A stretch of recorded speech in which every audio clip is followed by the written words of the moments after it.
Hello and welcome back to a very special episode of Reeling the Peers. My name is Gary O'Brien and joining me today for the second annual Golden Gazzie Awards, it is the one and only David Scandal. So stick around and we hope you enjoy the 2024 Golden Gazzie Awards.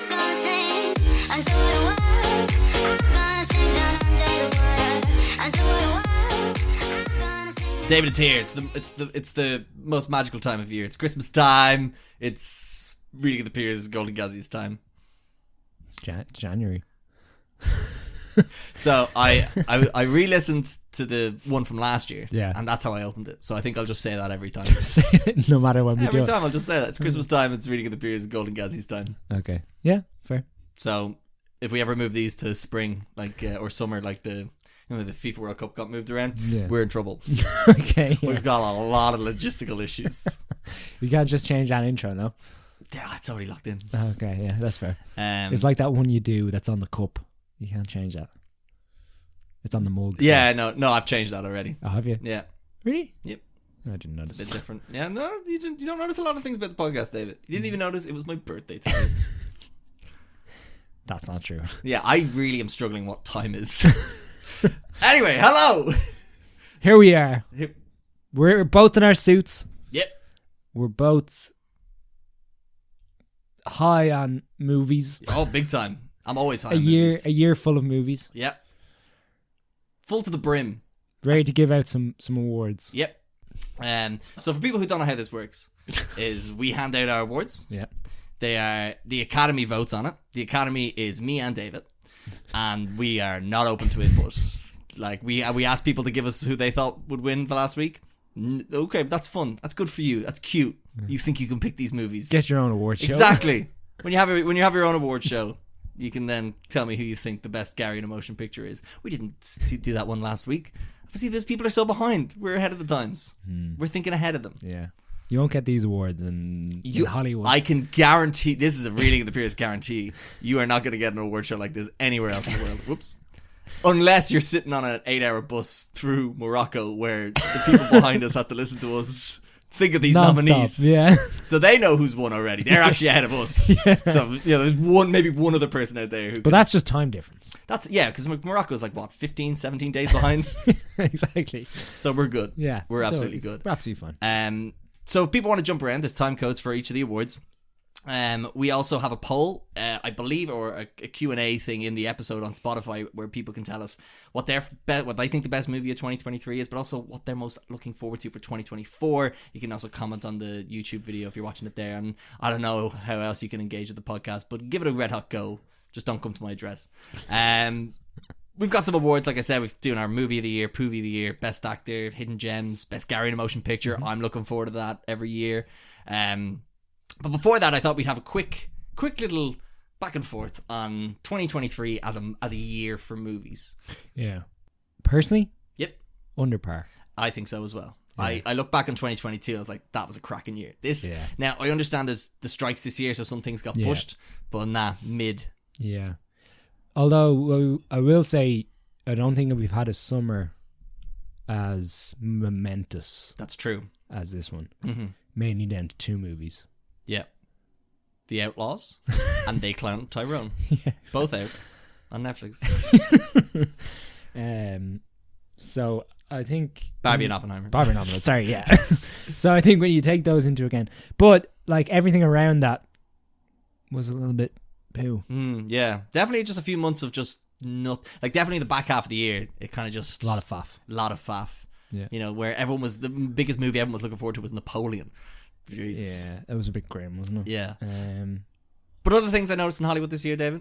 Yes. They love a one-parter. Oh man, do they love a one-parter. We got three big blockbuster one-parters this year. So much so that we were going to make an award for it. We were going to make an award, and then I was just like, what are we doing here? That's too silly. Yeah. Just you wait, see that later on. But that's a bit too silly. I was also going to do an award for how much trouble Italy was in this year, because a lot of people were attacking. We didn't do that. No, we scrapped the Italy award, David. What? Because what are we going to do, huh? I think that would be funny. It's more of a good observation than a good conversation topic. Well, there was at least 6 movies. There was 4. There was Fast X, Haunting in Venice, Mission Impossible 7, and Equalizer 3. What about Ferrari? I didn't see Ferrari. Yeah, well, I did. Okay, and how much trouble was Italy in there? You would be surprised. No, you serious? You'd be surprised. Okay. For anyone who's seen Ferrari, they'll know what I'm talking about. Yeah. There was another movie. Hold on. What did we say? What did you say again? I have the 4 here on my spreadsheet. This is a good bit of banter. No, but, like, what I would say is there was a lot of underrated stuff. Like, who would have thought, like, No Hard Feelings? You watched the trailer for No Hard Feelings, you thought it looked shit. Didn't. I said the opposite. I said that looks really good. And everyone was giving did me guff. The amount of guff I was getting, David. I was full of guff. Dungeons and Dragons. We probably didn't nominate that as much as we could have actually. But that was a fun time. Although I'm seeing one here. We'll get to it. But okay. I've I've sent you this list like 3 times to be like, is this okay? And now that it's printed in front of you. No, I'm not. I mean, like, now. Hold on. I'm not going to be like, you know what? I mean, Oppenheimer was good, but... Have you seen... have you seen Chris Pine? Have you seen Chris Pine? What else? What else could you just randomly be like? I don't know. Oppenheimer's pretty good, but have you been able to check out Asteroid City at any point? Yeah. But yeah. Yeah. Speaking of things, Pete Davidson was also in a lot of movies this year. He's in a lot of movies. I wanted to nominate him for Best Actor. That's just... Because, see, our awards are based on the volume of work as well. It's not the volume. It's to do with... As well as quality. As well as quality, okay. Because we won. We gave the award to Colin Farrell last year for his work throughout the year. Yes. Not just for his work in Banshees. But or The Batman, which I would have said would have earned him the win either way. Exactly. But, yeah, Pete Davidson, I thought... He was... Now, could you argue Pete Davidson just played himself in 3 movies? Yeah, but like that takes a lot of effort, doesn't it? What? Okay, sure. Spread yourself between 3 movies. I mean, how many movies have you done, Gary? I've done 1 documentary on RTE back in 2008. Yeah.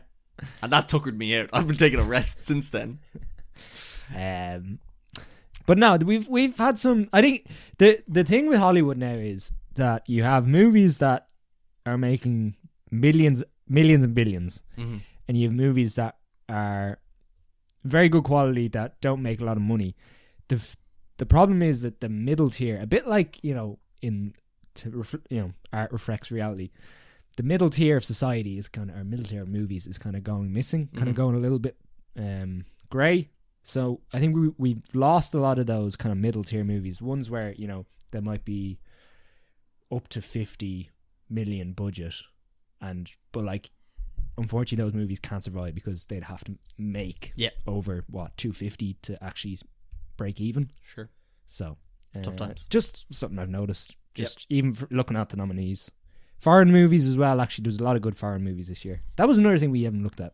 I'm just thinking, but it's as a category. Yeah, probably. I tell you what, I was gonna do it, but then I could only really think of 4 good ones, and it's that's just fair.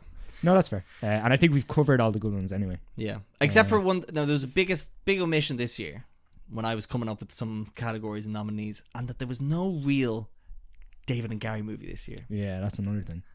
And that was glaring, because last year we got a lot of those. This year I couldn't even pick one David to win. Yeah. He says as David looks at the list to try. No, because I have done Money in my head, but that don't. I didn't like that as much as you did. Now, what I do have here though is, although there wasn't a good David and Gary movie, there was a lot of good David movies and a lot of good Gary movies. Because for the Davids, we had the Saltburns, the Dumb Money, and I know you haven't seen They Clone Tyrone, but trust me, I think that is right up your street. Wait, why is Saltburn mine? Eat the Rich. Oh, okay. Yeah, I suppose. I'm sure there's some others as well, but for me, I'm going to also include Saltburn because I love a good fucked movie. So something like Saltburn, Beau is Afraid, Evil Dead Rise. So I got my kicks that way. But I think for that silly, goofy buddy comedy, we never got one of those this year that resonated. I would have thought. Yeah. Yeah, it's a pity, isn't it? Like, I mean, I know Ryan Gosling probably made a lot of money off Barbie, but The Nice Guys 2 is just. I'm John like what? Oh, look, I'm not going to get upset about it. I told myself I wouldn't get upset about it again. Did you see my review for Misery? No. Okay, interesting. I can look it up and have a look. Nah, don't worry about it. Right, so we're gonna get into this now because I think that's we've successfully filled the allocated banter time, David. We're gonna get into this now. So we're gonna start with a category new category for this year, but I thought it'd be a good one to talk about, which is comedy of the year. So the nominees are, I'm not gonna do the silly voice and the music, but the nominees are You There God, It's Me Margaret, Blackberry, Barbie, Dumb Money, No Hard Feelings, and Rye Lane. David, kick us off. What are your thoughts? Well, I think we'll start with Are You There God, It's Me Margaret. Unbelievable comedy. It's nice to see something from that perspective. It's nice to see the quality of it and the care put into it, because it could have kind of fell apart very easily. Obviously this is a beloved novel, and it's obviously kind of near and dear to a lot of people of a certain age and a certain I was going to say gender, but you know what I mean. But it was very cute, very sweet, very easy to get an understanding for the characters in the movie, and very good time. It's just a very sweet movie. Well acted. Well, apart from one person. David, as I've said before, you see they broke up. See the Safdie brothers broke up. Oh, did they? Yeah, they're not doing movies together anymore. I wonder why. But anyway, I've never had a problem with Benny Safdie's acting. Yeah. Just for that universe, I don't understand how Rachel McAdams is married to him. Okay. That's all I'm getting at here. Okay. I'd love an in-story explanation for that. Like a backstory. Like a just prequel. To be like, I don't know, he bought her or something that would make sense other than they are romantically involved to each other.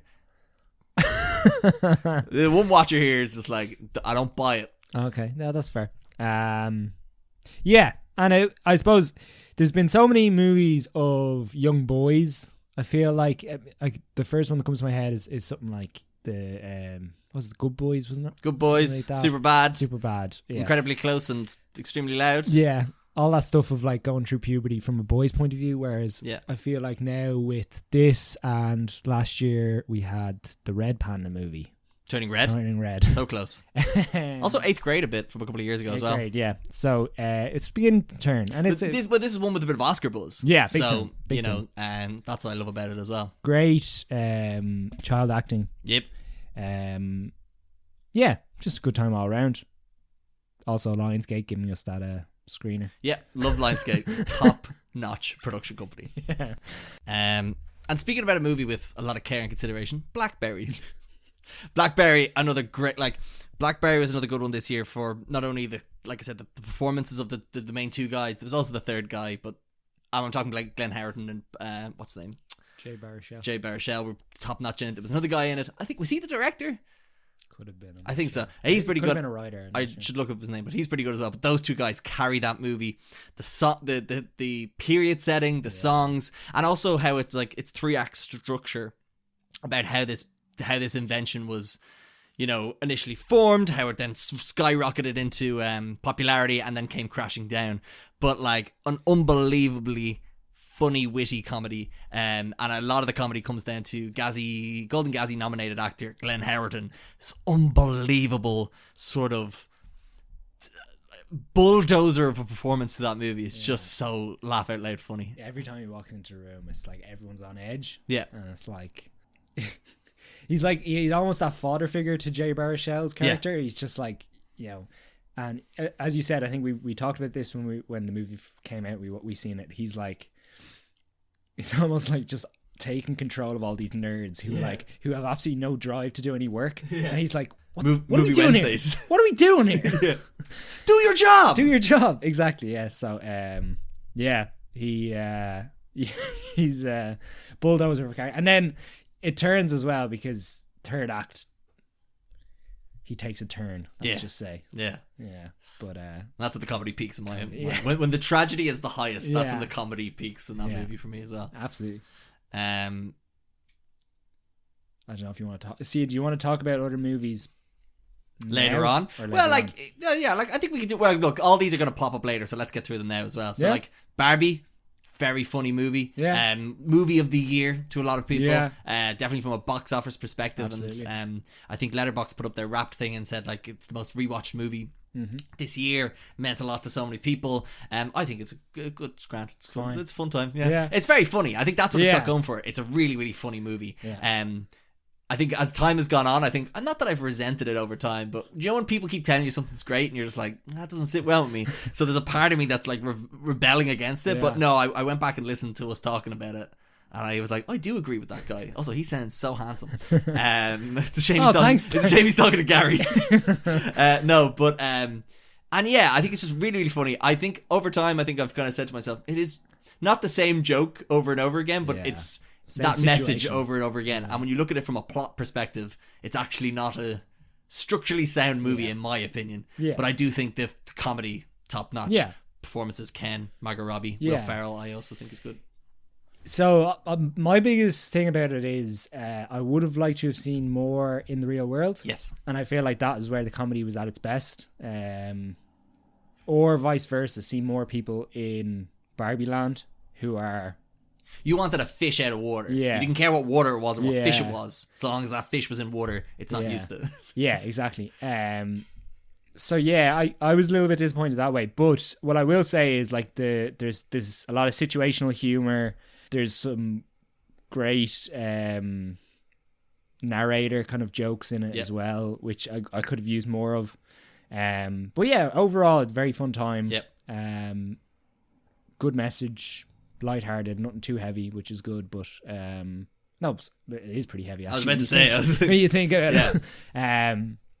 But I think it delivers it in a nice way. Yeah, if that makes sense. In a sort of a light touch way. Because it's really funny. So again, more and more I've talked to people about it, I just get such polarizing different opinions on it. But it's funny, it's just like that scene America Fiera gives.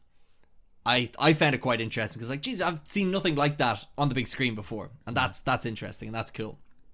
But also I've spoken to a lot of women who've kind of like they find it very patronizing because they're like, of course we all know this. Why are you saying it?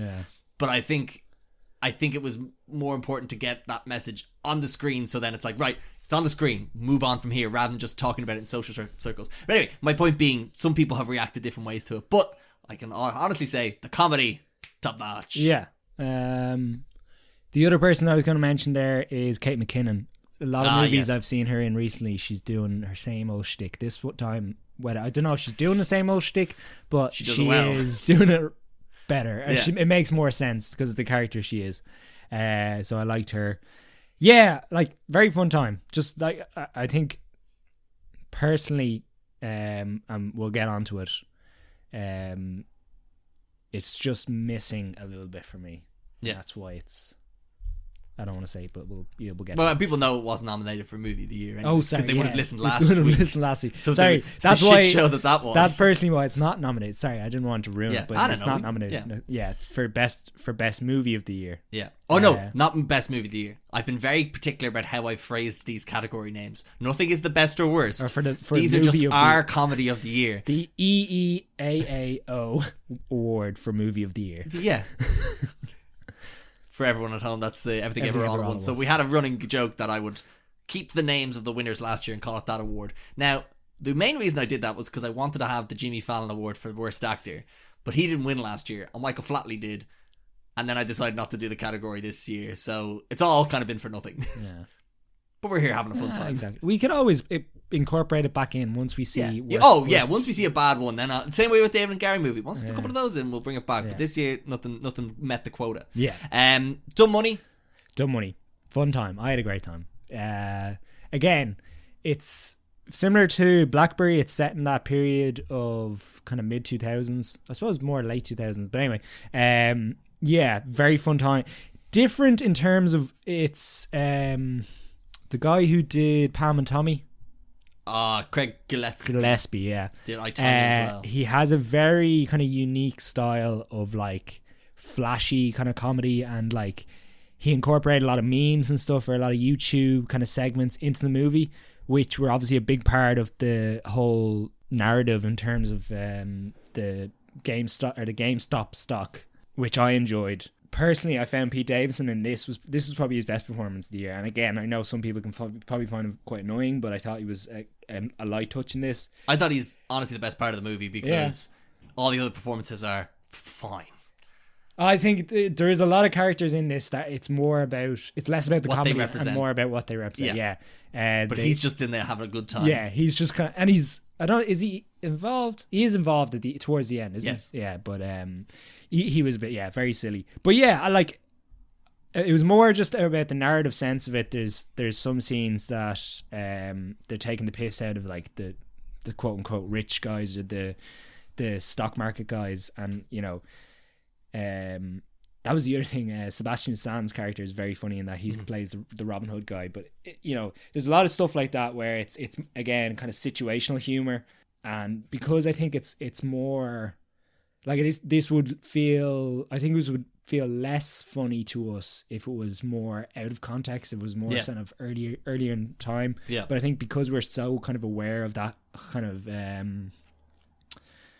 that meme culture, that culture of like the guys online kind of taking the piss or whatever, or gamer type people that would love GameStop and stuff like that. I think that it kind of it latched onto me anyway. I latched onto that. So I felt it was just missing something. Yeah.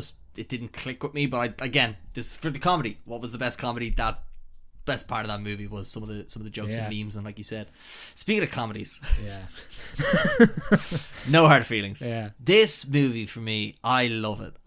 We haven't had a movie like this in so long. A big raunchy comedy with a big A-star, like A-lister celebrity in the cinemas, not on Netflix, not on Amazon Prime, and you got Jennifer Lawrence in her first comedy movie. Yeah. Absolutely kills it. It's plot is hilarious, the situational comedy is hilarious, and also there's a great message in it as well. Exactly. It's just an absolute slam dunk of a movie. Great I find soundtrack. Unbelievable. David, it's got Hall Notes. What more do you want? I know. Andrew Bart Feldman's also incredible in it. Matthew Broderick is incredible in it. It's got a Gary in it.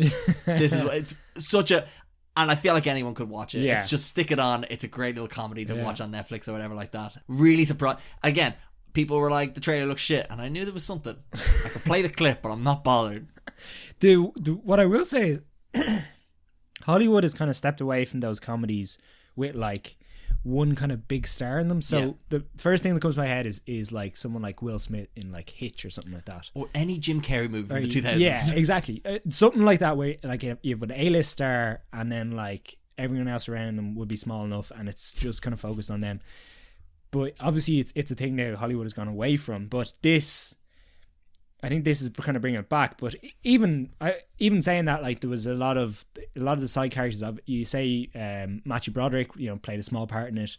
The guy who played Gary, he's good. He's in The Bear. He's in The Bear and stuff. The episode Forks. Yeah, unbelievable. So he was a good character. But yeah, I mean, a great message. The story was good, and I had a great time with it. And I think the other thing that helped when we went to see it was that we went to an early screening, and the screening was full. Yeah. So like even like anything funny happened, it just got like, or just multiplied in terms of like the reaction, which is good. And again, helped that stoned guy was laughing at everything. Everything, yeah. So yeah, no, absolutely great time. I've got no hard feelings towards this movie. Yeah, there you go. And the last one for this category is Rye Lane. Again, I am amazed I liked this movie. I'm not a big fan of rom-coms. I came out of this with a smile across my face, David. And not because the movie was good, but it was still bright out and I was home in no time. It was great. It's a short little nifty movie. It's on Disney Plus now, but it's a great little quirky rom-com. I despise the Before trilogy. Yeah. I just hate them. I think those people need to shut up. Every time I hear those characters talk, I'm just like, but what is love? I'm like, pack it in, go home. Stop, go to bed.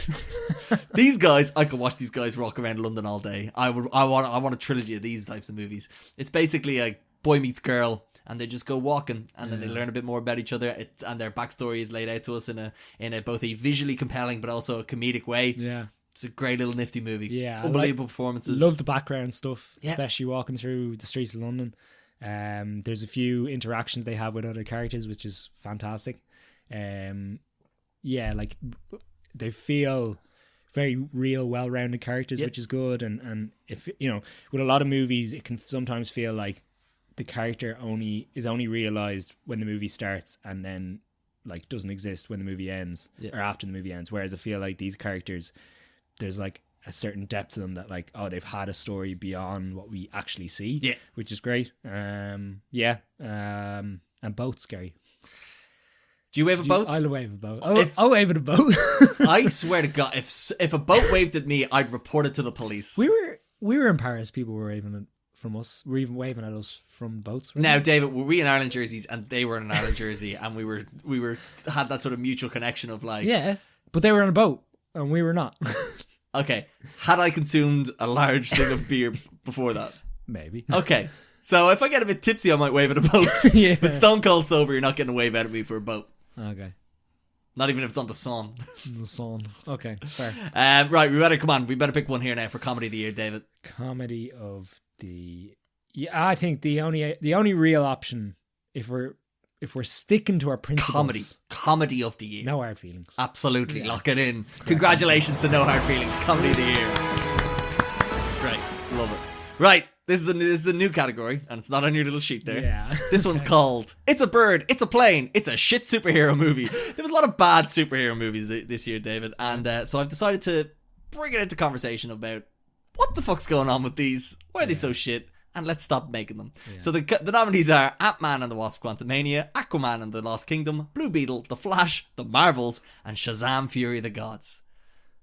Okay. The only other one that I didn't put on this list was Guardians of the Galaxy, but that was a good one. Yeah. We got 6 bad ones. Okay. But I don't know if I'd agree fully with the Marvels. Absolutely, I agree. I only have it on the list because everyone hates it, and I wanted to just put it here to be like, it's actually pretty good when you look at all the other ones. Yeah. So okay. I wanted it there for comparison. So, I think the first things first, I think the one of the main issues is we have a universe that was never fully realized, but was just still trying to flow. So it's like a boat. Okay. It's continuously sinking. We're staying with the boat one? Nice. And do we wave at this boat? It's continuously sinking, but it's just managing to get enough water out of the boat and propel itself forward. Okay, yeah. Before it starts to sink again. Okay. This is DC. This is DC. Mm-hmm. Okay. Like Blue Beetle. Fine. Why did they make that? Like, I could see why they'd make it. I just don't know. I think also it came at a time where it was during the strike, so it was a big deal. Yeah. Like, I think if it was a nice little under the radar movie, it wouldn't get as much shtick. Maybe.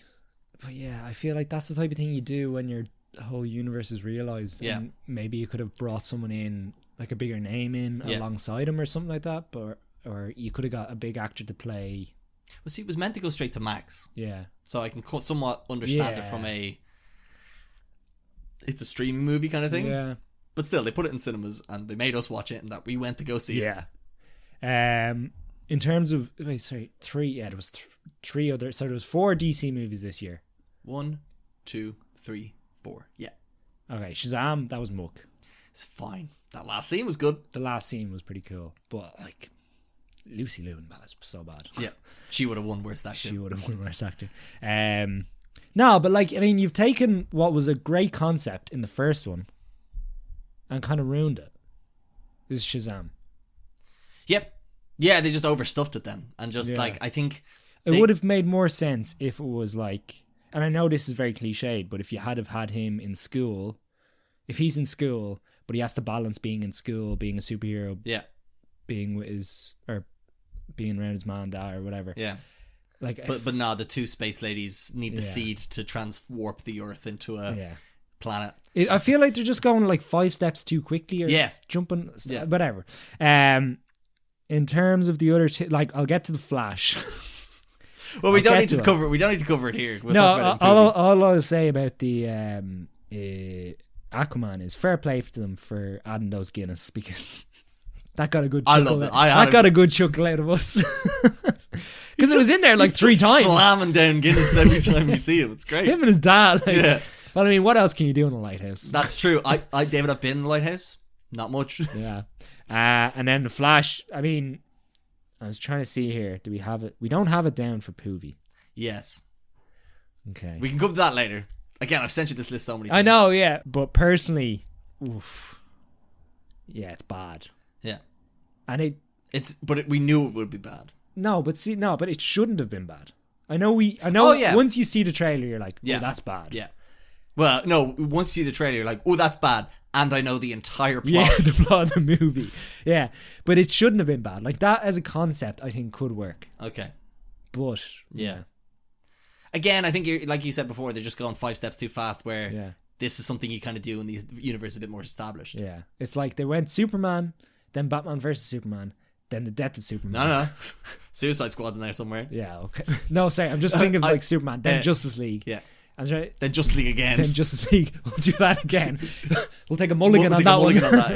Yeah. So yeah, it was just, and then you're doing, like, you haven't even established a universe, and you're doing Flashpoint, which makes no sense. Nonsense. So, and then sorry, before people accuse me of being anti-DC, I think Ant-Man and the Wasp was just, it was. Oh, it's abysmally bad. Yeah. Now again, we had a disruptive crowd, but I still don't think we had an equally disrupting crowd for Uncharted, and we loved that movie. So as I've learned, the crowd means nothing. It means something, but how do you fix that movie? No, I don't. Oh, I don't have the mental capacity to even think about that. Yeah. See, I think I think it's actually quite simple. Don't make them split up. Or just have it about Ant-Man. Or just have it about Ant-Man and the Wasp. Yeah. Have them go in there. No, just Ant-Man. Just too many characters in that movie. There's 2 Ant-Mans. No, but it's called Ant-Man and the Wasp. Just call it Ant-Man Quantumania. Okay. Having a little thing of being him having his whole family established in the life-size thing, and then he gets shrunk down. It's like, oh no, I gotta go back to my kids. Or kid, so, I don't know. Honey, I've been shrunk by Kang the Conqueror. I'd go see that movie. It also doesn't help that there's a criminal in the movie. Alleged. Oh no, is he alleged? I think is he convicted? I think he's been convicted. Okay. Yeah. Although is this breaking news? Are we breaking news here now?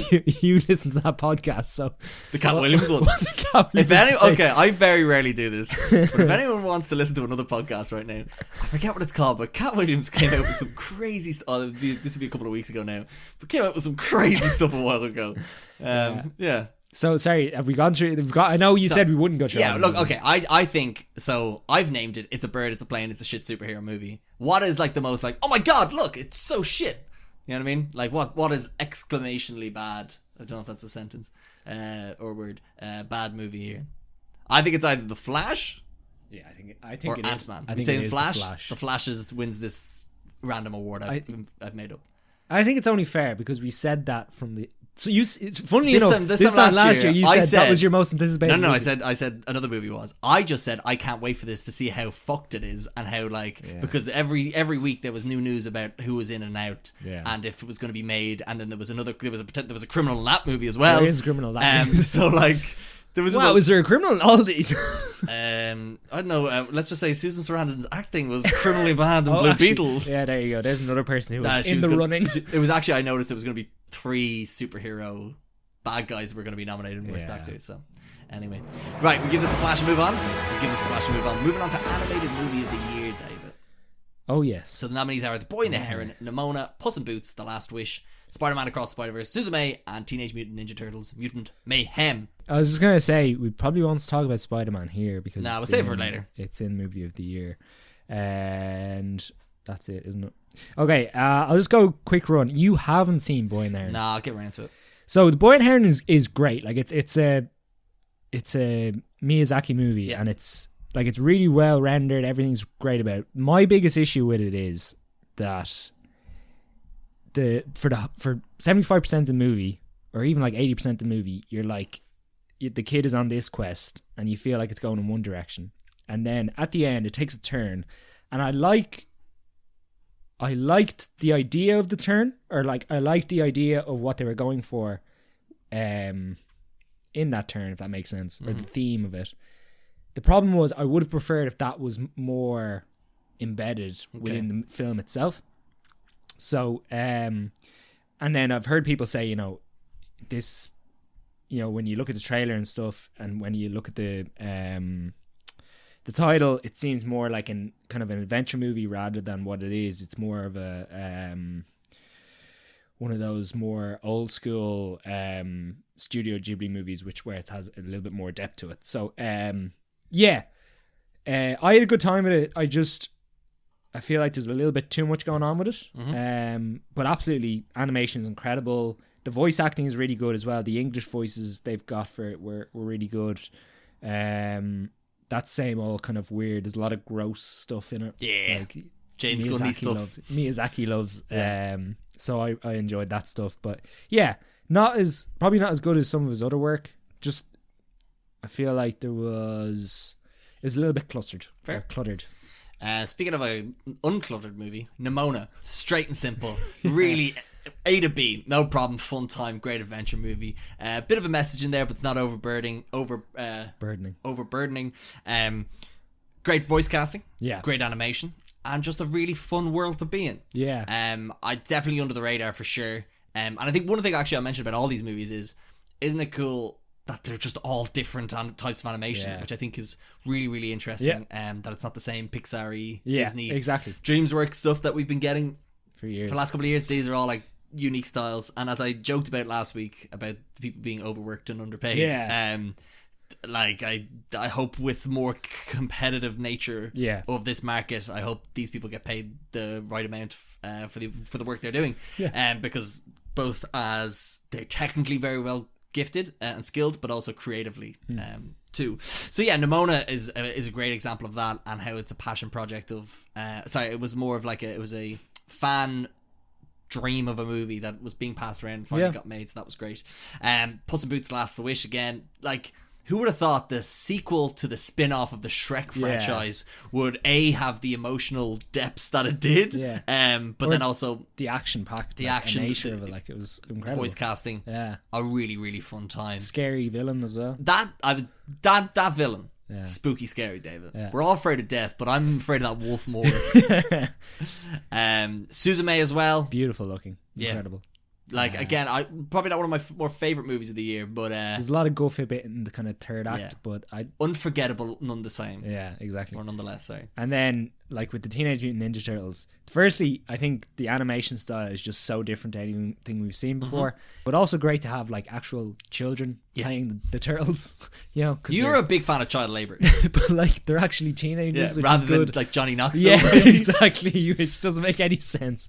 But yeah, just incredibly gross. Yeah. Incredibly gross. Good ooze, a lot of ooze in it. And yeah, it's just a fun Nickelodeon movie. I know it's done by Paramount, but like, it just gave me the sense of like a fun Nickelodeon kids movie, but like enjoyable for all ages. Yeah. So like all of those. Now, if you ask me to name 3 more animated movies this year, I don't think I can give you a list. Besides maybe Elemental and Wish, which I saw one of those, and it's balls. Yeah. And but these are all great. But I think, considering it's the classic thing with the Oscars, if something is nominated for Best International Feature and then it shows up at Movie of the Year, it's probably winning Best International Feature. So are we safe to say that Spider-Man Across the Spider-Verse is going to win, even though we didn't talk about it, it's going to win Animated Movie of the Year? I think it is. I would agree.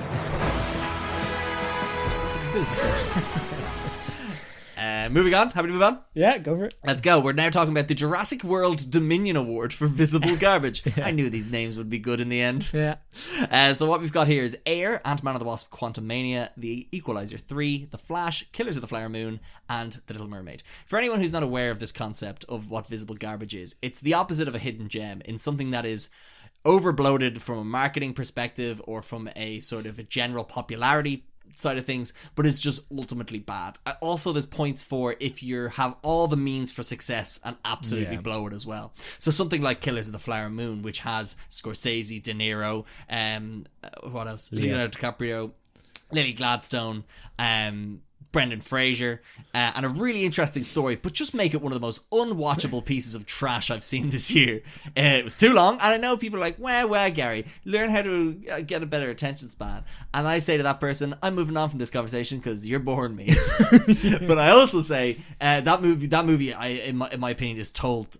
That story is told so badly. Yeah, it's like the most boring way to tell such an exciting and thrilling story. So long and drawn out. Yeah, and people will say to you, oh, maybe you just don't like long movies. Well, unfortunately, you do like long movies. One of your favourite movies of the year is a long movie. Oppenheimer, yeah. That's how you do a 3-hour movie. Yeah. I compare sitting in the cinemas for 3 hours at Oppenheimer and the 3 hours and 3.5 hours for Killers of the Flower Moon. I think so. I felt bored in Killers of the Flower Moon about 20 minutes in. Oppenheimer, I looked at my watch and I saw it had been 2 hours, and I was like, wow. Yeah.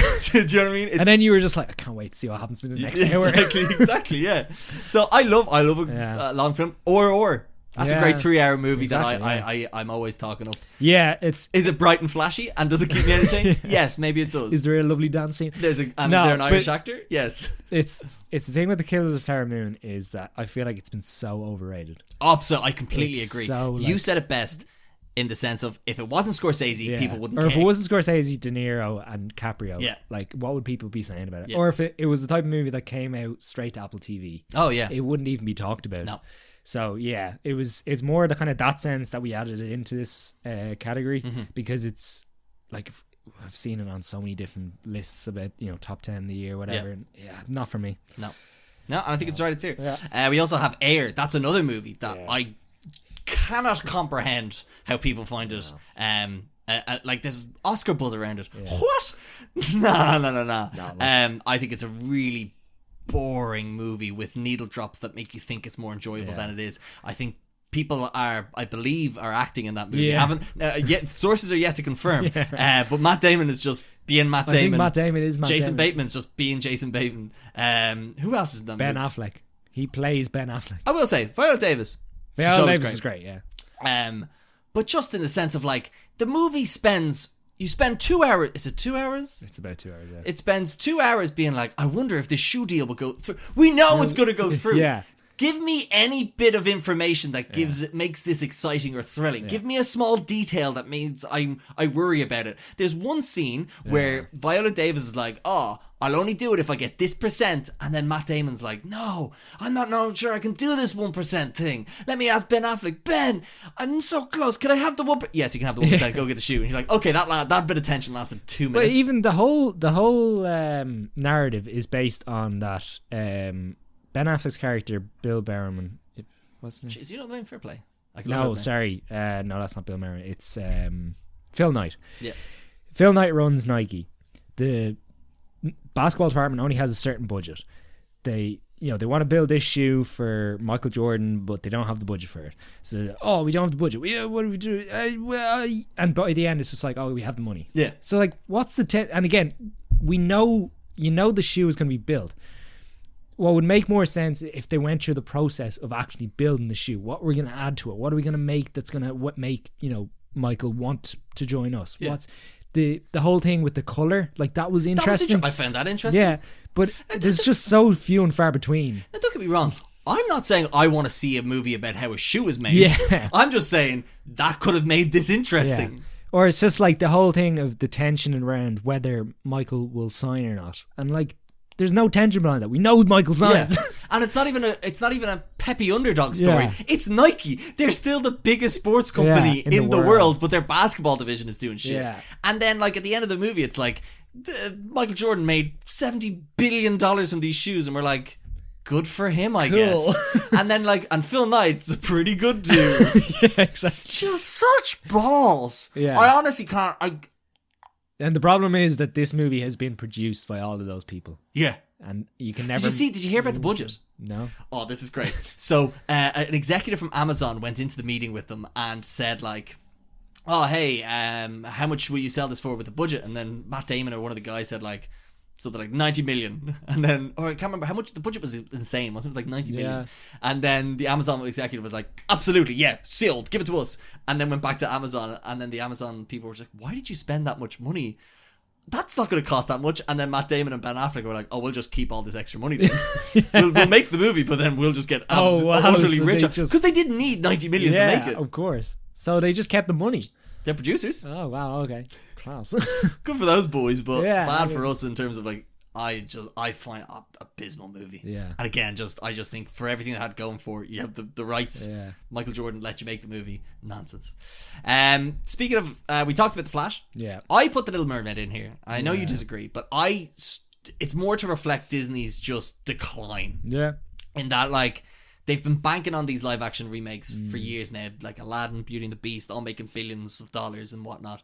And then The Little Mermaid, amidst all this controversy, I still think they handed in just such a abysmally mediocre movie. And again, I still think just some of the songs and stuff like that just didn't hit the same way, or not even didn't hit the same way, but just didn't hit at all. And I think for a movie that had an unbelievable performance by a lead actress to just be surrounded by CGI madness, I just think is just that's fair. garbage.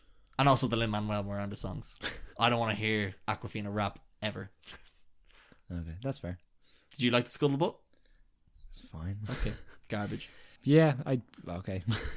I can't disagree with your opinion. Yeah, that's fine. Look, I gave you your 5 nominees here, and I had one to put in, and I put in Little Mermaid. Okay. And then The Equalizer 3. Yeah, the biggest thing here is didn't expect it to be good. Did expect it to have some action in it. Yeah. Didn't expect it to be a man walking around a little Italian town drinking tea. Yeah. That's what mainly is. Yeah. Look, it's the biggest thing I can say about this movie is it starts with the outcome or with the result of like a fight scene or like an action scene, and all you want to see throughout the movie is that action scene to see how it all took place. There's like guys with forks in their eyes. It's just debris and just chaos has ensued, and you just want to see what happened, and they never show it to you. Yeah. And I've never been more angry at the end of a movie. Just being like, what happened? And for a movie franchise that's notorious for not gross out, but visceral action and violence. I'm not looking for that in a movie, but it's just more like, it would have been more interesting than Denzel Washington being reflective of his own, as in the character he plays, just being reflective of his own life in this little Italian town, and a bunch of bullies come in, and he's like, I better protect this town. Yeah. Honestly, I actually don't really remember much from it, David. I think I've purged it from my mind. But I just remember thinking... Dakota Fanning is in it. Yeah, and do you remember I made a joke about, let's all take a drink. We didn't even drink it, but it was just like, take a drink every time he looks at his watch. Something the character is known for. He just does it once. Something, that's the whole thing, is that he does the thing with the watch. I don't get the thing with the watch. Yeah. It's just they made it a part of his character. Didn't even do in this. No. I'm glad him and Anton Fuqua got a nice holiday to Italy. Yeah, exactly. But this was garbage. Absolute muck. I think that might be our winner. And then The Flash as well. You think Equalizer 3 might be the winner? Yeah, maybe. Or Killers of the Flower Moon? See, Killers of the Flower Moon wasn't as bad. Or Air? I'd be one of those Maybe three. It's Air. I'm happy with Air. Maybe it is both Air. to breathe it and to give it this award. Yeah, I think maybe give it to Air. Although Visible, Air was everywhere. See, I just think the overratedness of Killers of the Flower Moon. That was very visible and was very garbage. Yeah. We give it to the Killers of the Flower Killers Moon. of the Flower Moon. Congratulations, Killers of the Flower Moon, for being visible garbage. That also got us a lot of publicity. Yeah. And remember, Gary, bad publicity is better than no publicity. I just want people to talk about me. Yeah. Right, moving on to a more fun award. The Colleen Kuhn Award for Hidden Gem. So nice. Our nominees here are A Man Called Otto, How to Have Sex, Nimona, Rylane, Suzume, and Tetris. So we've already talked about 3 of these. Yeah, exactly. So this will get shorter as it goes on. We're cruising through. I think we'll talk about A Man Called Otto here, because this came out about this time last year. Yeah. It's based on a remake. It's based on a Swedish movie, which is an adaptation of a book. Okay. Very sweet little movie. Yeah. Tom Hanks is great in it. Tom Hanks plays like off-brand, which is brilliant. Yeah. Like, he's so often he's just like America's dad. Imagine the old man from Up at the beginning of the movie, but he's suicidal. And it is like, as funny as the movie is throughout, like, it is pretty serious, because he's gotten to that stage in his life where he's like, he's lost everything, and he just doesn't see a way to continue living. And that big construction company down the road are taking up all the parking spots. Yeah. But I need to look the name up if you want to just rattle on about it. But what's her name again?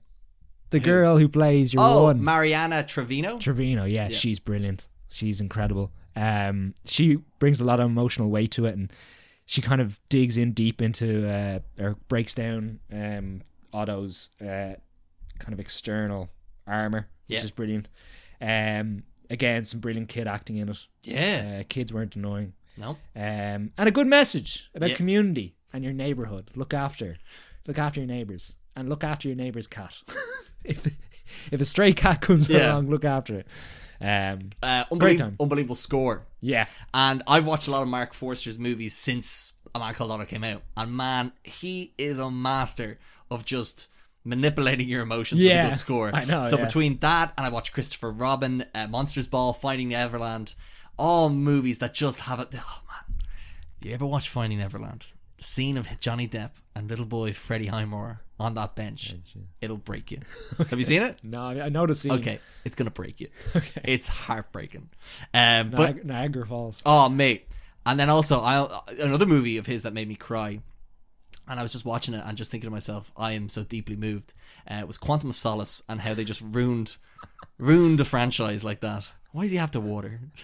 What's that about? Anyway, so I went in a bit of a trance there. But no, Mark Forster does an unbelievable job in this, and all the performances are great. And it's just a really fun time, a great message, like you say, and nobody was really talking about it. Yeah, very underrated. I think so. I think a lot of people probably didn't like that it was a remake of a Swedish movie. They're probably like, but like, yeah, come on, get over yourself. Yeah. Now, this next one wasn't an instructional video. No. And I was deeply upset. Yeah. It's called How to Have Sex. Well, it is sort of an instructional. No, it's not. It just tells you what not to do. It's called How to Have Sex. A very small movie, produced by Poovie. But wow, incredibly grim. Yeah. It's a horror movie. A horror movie, isn't it? It's not actually a horror movie, sorry. No, but like it is horrific elements to it. Yeah, it's about these three girls go on a kind of after school holiday or leaving cert holiday or whatever. Yeah. And yeah, it's the typical kind of you're going to Magaluf or Ibiza or whatever it is, and you're going kind of out every night and you're staying in a party hotel and stuff like that. So. And then you're drinking your drinks out of a bowl. One of the most inefficient ways to have a drink, in my opinion. Yeah, but it's just, and it's about obviously men and women at that age and what may happen, but it's also about not only the main characters but the characters around them and how they're treated and how they look at, say, interactions between different. I don't want to ruin it, but you know what I mean. Very vague. No, but you know what I mean. Like, say, how you act with someone else, yes, and how I react to your interactions. Yes. If that makes sense.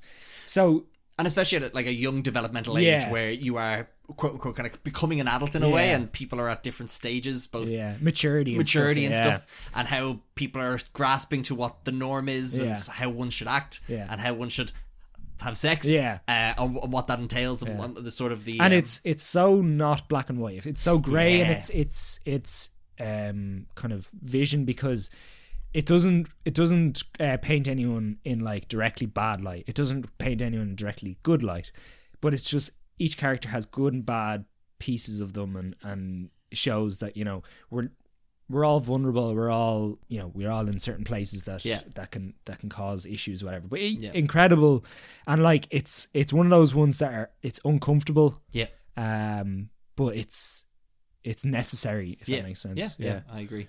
Yeah, and it's a short movie as well. Short, 90 minutes or something. 90 minutes.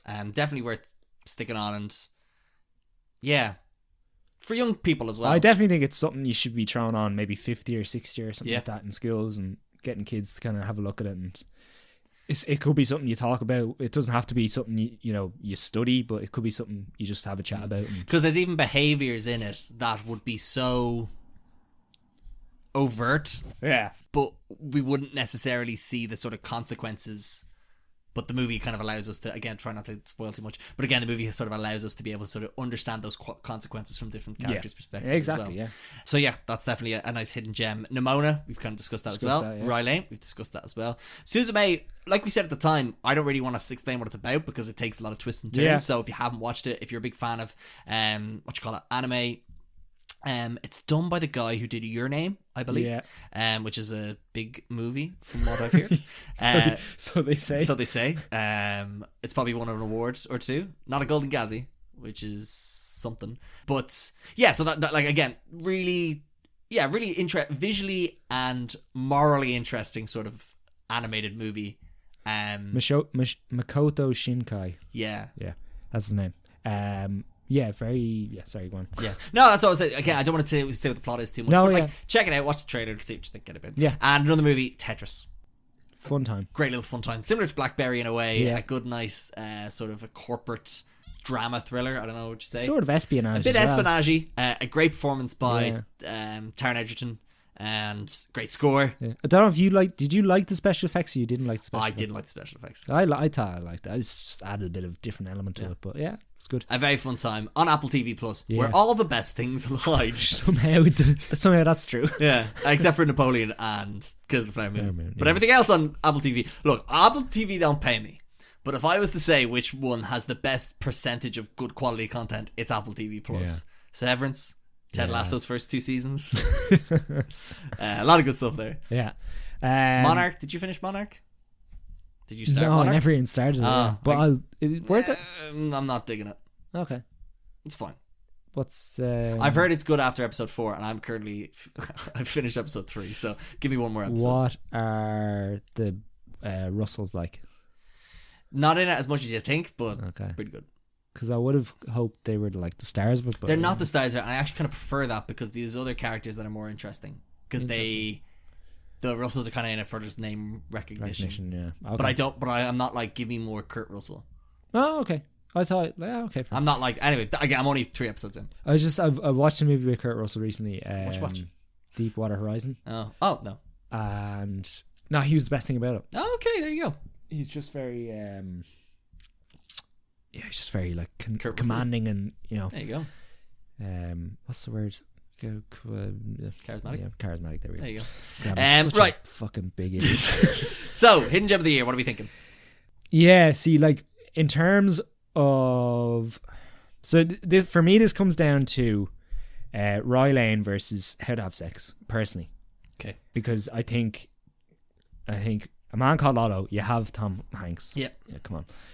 Tetris, you've got Apple. Come on. Okay. But again, I could guarantee you not many people would know that movie exists. Yeah. Same could be said about How to Have Sex, though. I think I probably could have thrown Nimona in there, but you got that Netflix money. I mean, come on. So I think it just comes down to How to Have Sex or Roy Lane, which also comes down to, do you want to talk about good relationship? Do you want to talk about bad relationship? And I think we promote positivity on this podcast. Well, okay, I can throw another spanner in the works, which is one is only available on Mubi and the other one is available on Disney Plus. Yeah, that's what I was going to say. We promote positivity, so Roy Lane. No, I'm sorry, I'm getting at that Mubi is even more hidden than Disney Plus. Oh, that's true. So it's more of a hidden gem. Oh, fuck, yeah. Now, other honourable mentions. Do you want to say... Oh, yeah, other honourable mentions was Sisu. Sisu, yeah, that's good. Apocalypse Clown. Okay. It's on Netflix, though. The Creator. So I was going to ask you that. Is Apocalypse Clown, is that an Irish movie? Yeah. Yes, it is, yeah. Irish produced, like? Yeah, I think so. Oh, okay. Oh, yeah, because at the beginning it's like National Lottery paid for this. Or the TV license paid for this.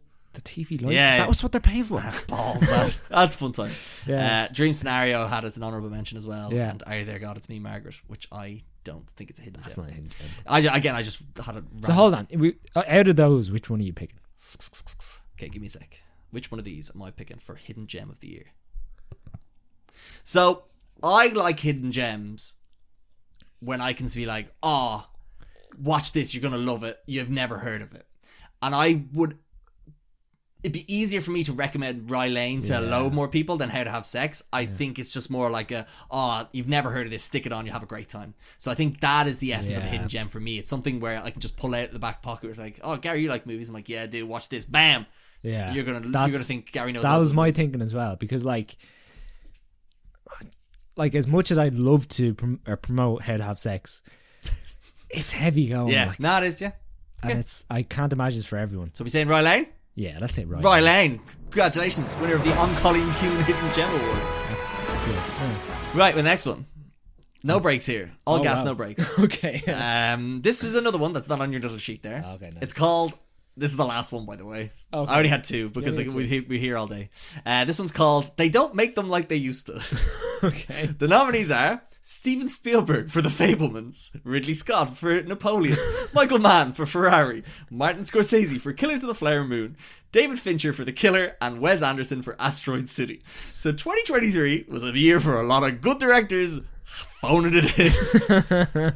And I was just going through it. I was like, yeah, these are all movies that when I heard about them, I was like, I'm actually interested. And then I watched them, besides Ferrari, and was like, it's kind of balls. Okay, yeah, that's fair. So they don't make them like they used to, David. And when I say they, I don't mean Hollywood in general. I mean these specific white male directors. Okay, yeah. Do I have to say white male directors? No, I just think it's funny to take them down because they're like, all these people don't know, they don't appreciate cinema anymore, and they don't let me make a 9-hour movie. And then we let them make their movies, and they're all balls. Well, we can't give the award to Killers of the Flower Moon again, can we? So how I thought we could discuss this was the heights of their career, Yeah. and where this came in. So, like, they don't, like, when you think about, like, I'm not saying this person, but let's say, like, Nolan turned in an absolute turd. That would nearly be more egregious because he's always been hitting consistent movies. Not all great, but consistent. Yeah. Similar to a David, if The Killer had come out, Yeah. what you call it, and Mank didn't, I would have said The Killer wins hands down. Really? Well, compared to all Fincher's other movies before that. Okay. I don't know, I'm just trying to think of options. Or let's say, if Mank was nominated here, that's the sort of thing. It's just something that's so balls for how good this person usually is. That's the vibe I'm going with here. Same with Fabelmans, but then again, Spielberg's been on a bit of a decline recently. Yeah. See, Ridley Scott, he's had his ups and downs. Ridley Scott's all over the place, though. Yeah. Like, I mean, fuck me. Michael Mann, I don't know what his deal is. Nah, Ferrari's fine. Like, Yeah, Ferrari's... I just stuck it down. Yeah, no, that's fine. Wes Anderson, what's he doing? Wes Anderson does the same thing every time. You just don't enjoy it. Okay, but I will say Asteroid City is regarded as not as good as his other work. Yeah. As is all these movies. Yeah, okay. That's Except for Fabelmans, because people seem to like that for some reason. Yeah. See, straight away I went to Fabelmans, but maybe it's not. Maybe it's not the answer. I don't know. Because I just don't want to give it to Killers of the Flower Moon again. Why not? Which of these? Because then it's a double award, Golden Gazzie Awards. A weird. Same with Blackberry last year. Blackbird last year. Okay. Look, which of these directors disappointed us the most this year? I'd be up there with Fincher. But I would never have thought Killers of the Flower Moon would blow me away. Like I would only have ever given that maybe like a 4 and a 5. Yeah, fair. I thought this would be more fun. Sorry. No, that's fine. No, maybe. What else is on there? So this. Yeah, I know. Steven Spielberg for the. You should have Fabelmans. put it on the back. I know, but you would have looked at it. I haven't looked at it yet. Steven Spielberg for the Fabelmans, Ridley Scott for Napoleon, Michael Mann for Ferrari, Martin Scorsese, Killers of the Flower Moon, David Fincher, This Killer, and Wes Anderson. So it's not Wes Anderson because he's just doing the same shtick he always does. It's not Michael Mann. It's not Ridley Scott. He's all over the place anyway. See, I think it is Spielberg. I think it's Spielberg. Spielberg doesn't make them like he used to. Yeah, but I've always had a soft spot for Spielberg because I watched E.T. and growing up, I watched Jaws growing up. So, yeah. But like again, I think you're right. He's been on decline. Like I haven't seen Lincoln or even like Ready Player One wasn't that great. Yeah, I had a fun time. It was fine. Like, yeah. What? I think we go Marty, baby. Really? Okay. Yeah, fair. I just think for someone who's been shouting on about cinema and how he's like, and then you just turn in that, and then also The Irishman was balls as well. So it's not his first time doing it. It's his first time publicly in the Cineplex. Yeah. Okay. Fair. Yeah, I would say I would feel comfortable saying Martin Scorsese. Actually, yeah, he made me sit in the cinema for 3.5 hours. Yeah, fuck it. Yeah, Marty. They don't make it like they used to. No. Congratulations. Do King of Comedy 2 or something. But yeah, that's what I mean. Anyway, so the winner of the They Don't Make Them Like They Used to award, it's Martin Scorsese for Killers of the Flower Moon. Yeah, we should have just gone through that quicker. Right, my favourite category of all time, David. It's the Best Gary in a Motion Picture Award. So the nominees are Gary Bettman from Blackberry, Gary from The Flash, Gary from No Hard Feelings, and Gary from The Outlaws. Now, David, Gary from Blackberry, someone just gets shared up. Yeah. Gary from The Outlaws, someone who just gets shared out. Gary from No Hard Feelings, he gets shared out a good bit as well. Yeah. And Gary from The Flash doesn't really get shared out that much. Does he not? No, I don't feel like he does. Is he not on the couch and someone? He is on the couch being a weird little dude. So, why is this an award? People might ask. Is Gary this much of an egomaniac? Yes, but it's not the main reason. Yes. Gary is it's a dying name. Oh, I meant to do this as well. I meant to do this for the nominations I ended up not doing. Which was the Irish Independent had the gall to say the name Gary was going to be extinct in 2050 in the UK. And then I had about 70 people send me that. And I was like, I'm going to prove them wrong. So I always said, and then I've since found the article, and then apparently they made a correction where the guy who, was producing the data lied. But for some reason in Hollywood, and I've noticed it in late night shows, and I've noticed it in movies now in the last couple of years, is name Gary is being used as like a jokey name for someone who is silly. We saw it last year in Moonfall. Yeah. We saw it not so much in Licorice Pizza, but I've seen it in a couple of movies, like it's Spirited as well. Yeah. Someone just gets shouted at. This year we had it in The Outlaws. It's Gary's little dweeb who gets locked in a safe. The guy from No Hard Feelings, not particularly a weird character, but the one from The Flash absolutely is. The Gary from Blackberry, he gets shouted at a big time by Glenn Howerton. So, David, I'll pass it over to you. What are your thoughts? See, I can't really remember the context of the one in The Flash. So Ezra Miller comes back to the apartment. Yeah. And it's the girl from Derry Girls is living there now with the other Barry. Yeah. And he was like, oh, we've got our friend Gary here. And he's like, oh, I've got a tattoo on my leg. And then shows the tattoo. Is there not a weird thing with him showing a tattoo on the couch? He's a weird dude. Yeah, he's a weird dude. No, in that case, I'd probably go, like, again, I've only seen the 3 out of the 4. Yeah. No, the one from The Outlaws is fine. I'd probably go Blackberry. Wow, really? Why? Were you going to go with No Hard Feelings? I was going to go with the Flash one because he's a silly goose. Okay. But the Blackberry one is. See, I just don't remember it being that. I know he's weird. But yeah, he's not very memorable. I thought it was more like, shut up, Gary. It is a bit of that because he's just being a silly goose on the couch. Okay, is it? So. I'd say go for that. I'd have it now. Because it is lingering. Yeah. Which is like, it's not just shut up, Gary. Like in Moonfall. It's a constant perturbance of a Gary in the room. So maybe it is the Flash. I think so. Okay. So the one from Blackberry. That's just more like offhand. Yeah. Shut up, Gary. Well, no, he's on the phone to Gary. No. Shut up, Gary. Sorry. He's on the phone to Gary about them having a board meeting all of a sudden. And then the board meeting scene happens and he gets very angry. But he doesn't say Gary in that scene. It's beforehand. Okay. I had to look into this. Yeah, okay. So I would say... No, okay. I think that makes it a little bit more clear. So it's Gary the from Flash. Yeah. Okay, we'll go with Gary from Flash. Because he's on the couch. Because he's on the couch being a silly goose. Yeah. Right, congratulations, Gary from the Flash, for winning Best Gary in a Motion Picture in 2022. And 2023. Notice how I said Best Gary? Because I have the authority to say that's the best. As opposed to all the other stuff. Because I'm a qualified Gary. I don't think knows about me. Gary. I'm not qualified at making a movie, so I don't know anything about that. Right, moving quickly on. We're going on to the Banshees of Inisherin for Best Award for Best Ensemble. Yeah. So we've got Are You There, God? It's Me, Margaret, Barbie, Godzilla -1, Oppenheimer, Saltburn, and Spider-Man Across the Spider-Verse. Do you want to talk about any of these movies right now? I want to talk about Saltburn for a bit, if you don't mind, because I think it. one of the strongest things in it is its cast. Yeah.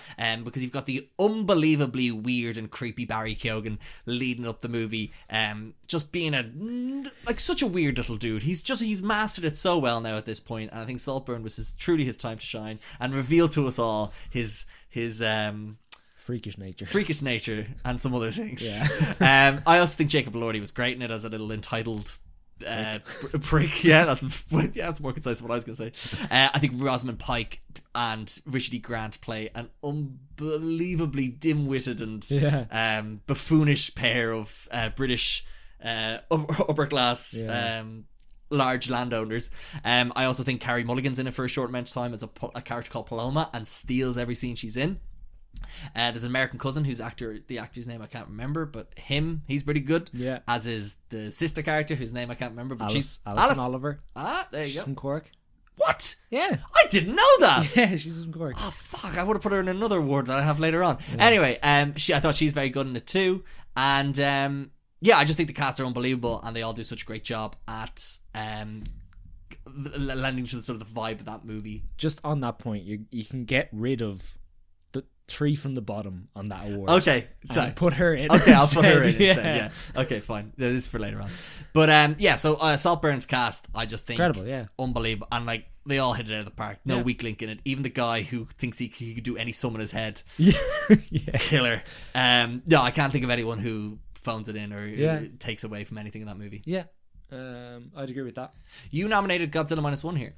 Yeah. So the big thing for me is a lot of these kaiju movies, and I include the likes of King Kong, Godzilla, Pacific Rim. Pacific Rim. A lot of these ones, Maybe not Pacific Rim. I was just more. No, but I mean, I'd include that. They have a lot of human characters, and they have like sometimes they have like teams. So it's like, for example, in 2005's King Kong, I think that had a really good ensemble. Yeah. But again, I think that I have a soft spot for that movie.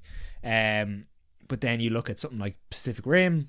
I mean, Idris Elba's good and Charlie Hunnam's fine, but the rest are a bit like forgettable.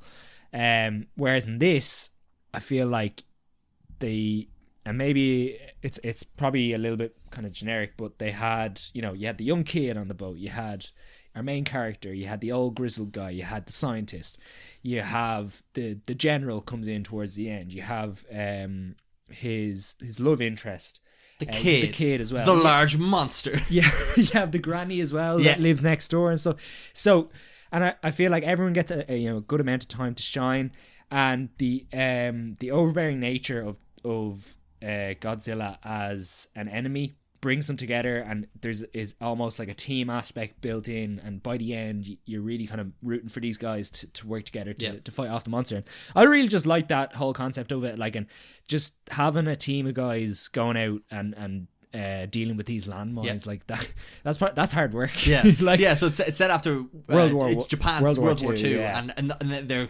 currently learning how to deal with the sort of the fallout of that, and how the country has been utterly decimated. And then a big lizard called Mr. Godzilla decides to come and just cause an absolute ruckus. And I think that's something really interesting there, in that, like, when we look at the Godzilla movie from 2015, you spend so much of being like, where the fuck is Godzilla? Like, give me something of it. I don't care about these mutant twins who are now husband and wife in this movie, whereas earlier this year or later this year I see them as brother and sister. But in this movie, it's the opposite, where you're watching these human moments and characters bonding, and then Godzilla, you're like, no, Godzilla! No! Leave just a bit more time, Godzilla! And then he just causes an absolute... What a menace! What a naughty little boy. Naughty big boy. So yeah, just for that reason, I just thought, like, as a group of actors, and again, I think it's probably fair that we have a foreign film in there. Barbie, we covered that earlier. In that, like, great cast we've kind of mentioned before. Margot Robbie, such a big cast. Ryan that, like, Gosling, almost Mark Fier. You would have almost liked a bit more time with some other characters, but again, it's just so Oppenheimer, we'll probably talk about a bit later on, but Cillian Murphy. Emily Blunt's last 20 minutes of the movie, I think, is excellent. Everything before that, not good. Robert Downey Jr., Jason Clarke. He's in it as well. He's pretty good. Florence Pugh, but there's some really Matt Damon. What a performance in that. I was gonna say Han Solo. Alden Ehrenreich gets a bit of a comeback in it. He's brilliant. Just all the white dudes in Hollywood. Yeah, all the white dudes in Hollywood. all the white dudes whose names you can't remember. Yeah. And they're just like, what was he in again? Rami Malek's in it. Yeah. Rami Malek's great as well.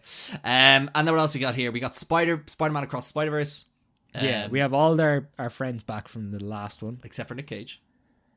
Oh, actually, sorry, they appear just at the end, don't they? It's been out long enough. It's been out long enough. We've got some new additions. Oscar Isaacs. I'm surprised you didn't put Daniel Kaluuya in Best Actor. Oh, that's true. I couldn't do that. That'd be too on the nose. But then, again, we get Daniel Kaluuya. We get Duckbender as Indian Spider-Man. Yeah. We get... We got Oscar Isaac. And what's the girl that plays Oscar Isaac's little assistant?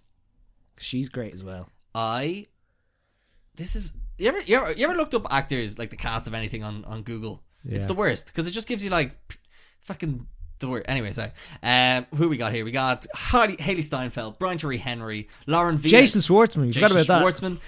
Jake Johnson, Jason Schwartzman, Issa Rae, Karen Sonny. Is that who? No. Yeah. That's who plays Spider-Man India. Yeah. Shay Wiggum plays George Stacy. Oh, Greta Lee. Yeah. Oh my God, from Past Lives no less as well. Mahershala Ali. Andy Samberg. He has a small role in it, but he's funny. I feel like Taron Killam has a role in it as well, a brief thing in it. Wow, Daniel Kaluuya is way too far down in this. J.K. Simmons is in it. He plays J. Jonah Jameson. How many times has an actor played a character in live action and in animated? I'm sure it's done a lot, but like, again, you can add J.K. Simmons to that list. Catherine Hahn's in it. Yeah, no, great cast, top to bottom. Is it a good movie? Who's to say? Ayo. Edibiri. Ew. Ayo, Edibiri. Yeah, she's in it. Anyway, it's top cast. Top cast. Everyone has a time to shine. Everyone has a moment to shine, which is great. So, we now got to pick, David, who has the best ensemble of the year. Oh, and Are You There, God? It's Me, Margaret as well. Yeah. Smaller cast, but definitely... Rachel McAdams, give her the best supporting actress Oscar. Is that who I'm going with this year? Is there anyone else? No one else comes to mind. Oh, Rosamund Pike. Rosamund Pike. One I of was those going to say that. One of those two. What are we thinking, David? See, the problem here is I know where my votes are going in later So you're trying to... awards. But maybe that's not actually fair. No, what's the best ensemble? I have two in mind. Okay, so the two you have in mind? Do you want to guess or do I tell you? Well, Oppenheimer and Saltburn. Nope. Neither of those. Saltburn. Yeah. And Are You There, God? It's Me, Margaret. It's just they're all so white. In which? They're all just so white. In Saltburn. They're all so white in both. Okay, yeah, I suppose. Yeah, because that's why I was going away from Oppenheimer. Like, Well, see, so Oppenheimer has more misses. I'm thinking of who has all the hits. Do you know what I mean? Yeah. Who has the least percentage of misses? And I think Saltburn has the least amount of misses. Oh, they're not all white in Saltburn. That's true. Yeah. Sorry, I'm just thinking in my head. Well, I can't give it to Spider-Verse because we've already given that award. Gotta spread that. That and also like voice acting I versus think it live was action. like again. I'll continue to say I think Issa Rae was fine in that. Yeah, I suppose. thought like Jason Schwartzman. But Daniel Kaluuya. Okay, that's fair. But then I thought like even stole the show, guys. but like would you say Shamik Moore is like unbelievable top class? He's solid. He's embedded the character. Yeah, it's I don't know. It's his character. Okay, but anyway. Yeah. See, I can't really give it to Are You There, God's Me, Mar. I just think it's like not an ensemble. It's too small a cast. Well, there's the three and Benny Safdie. And you've got that weak link. You've got that, but then also you got the girls, the young girls. They're all good, non-annoying actors. We could say Barbie, but nah.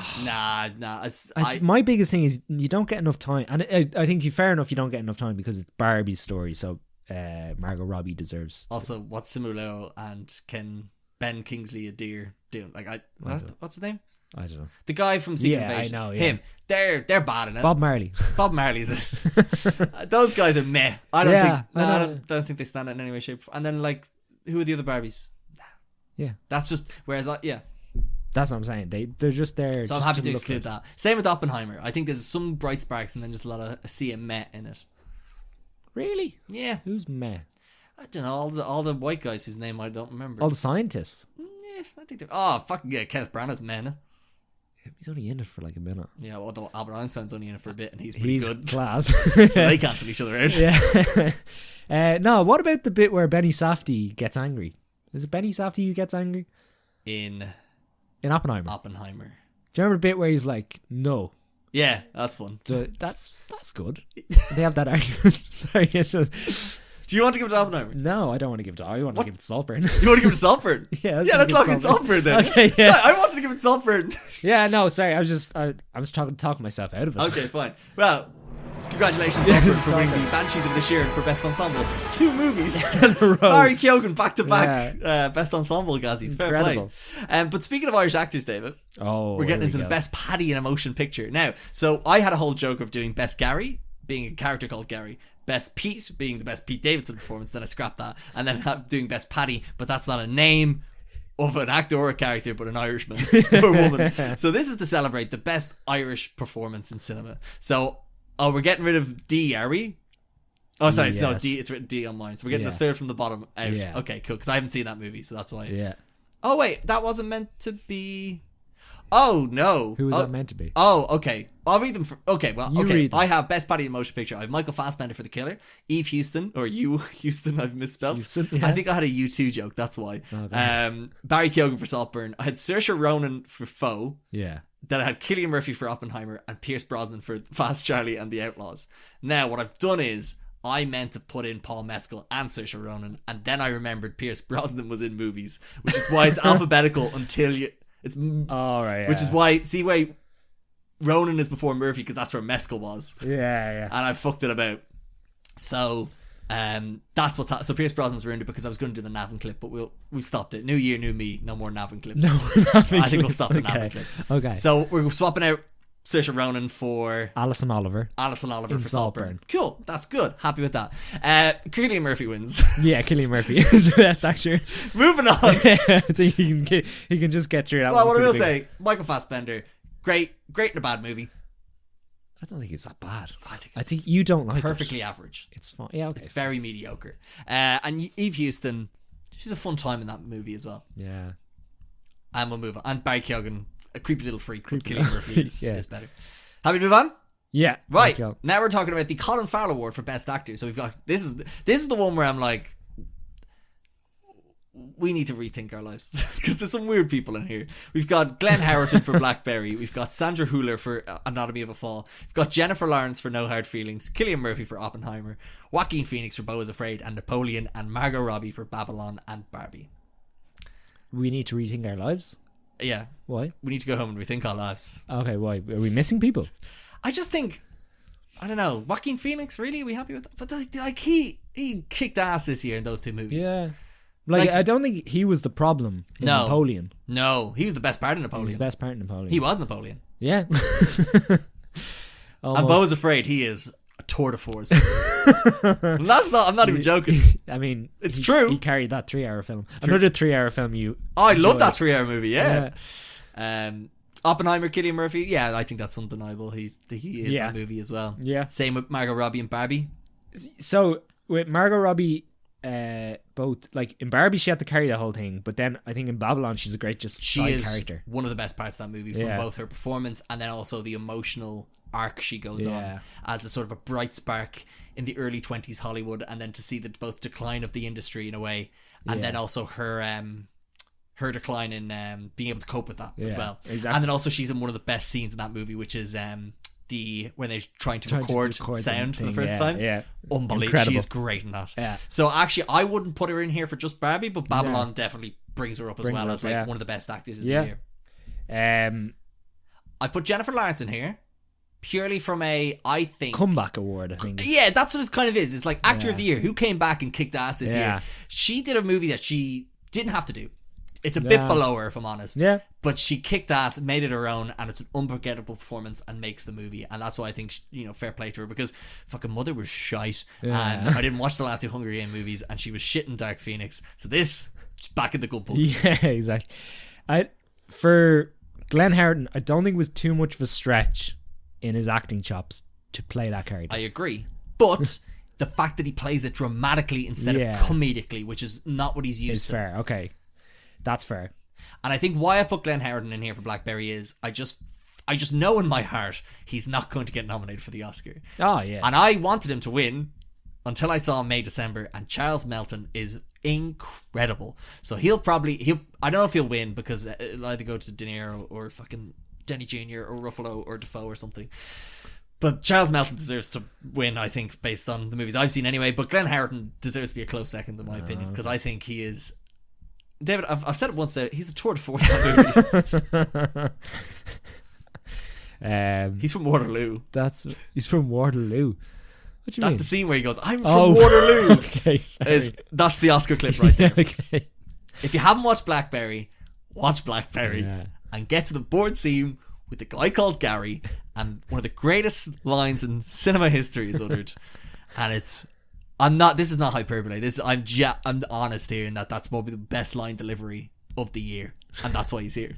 Okay, that's fair. Okay, you've got skin in the game there, I think. And then I know I'm wrapped. And then the last one I've included then as well is Sandra Hüller, who is utterly fantastic and incredible, and will be robbed of an Oscar if they decide to give it to Lily Gladstone. Yes, still don't know if she did it or not. It's great, isn't it? It's just a fun It's similar. We watched. I watched a movie called The Forgiven recently, and there's a character in that whose son dies, and he is sort of acting very hostile towards Ralph Fiennes. I'm getting to a point here, and you don't know what his intentions are, and the actor plays that so beautifully. And I think it's similar to Sandra Hüller in this, where her husband has had a fall when her son was out, and she's trying to prove that she didn't do it, but there's all this evidence going against her around the nature of their relationship and what is objectively true or subjectively true. And as an audience, we're hearing all this. We have to make our own minds up. But Sandra Hüller just keeps you guessing, and you feel super sympathetic towards her at one point, and then you could just feel utterly like you despise her the next. Yeah.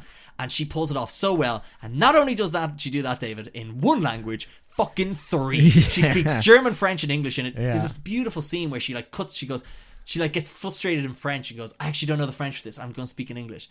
Just great. Love that. Yeah. Oh. Okay. I'm going to scratch off Jennifer Lawrence. Yeah, that's fine. That's fair. Yeah.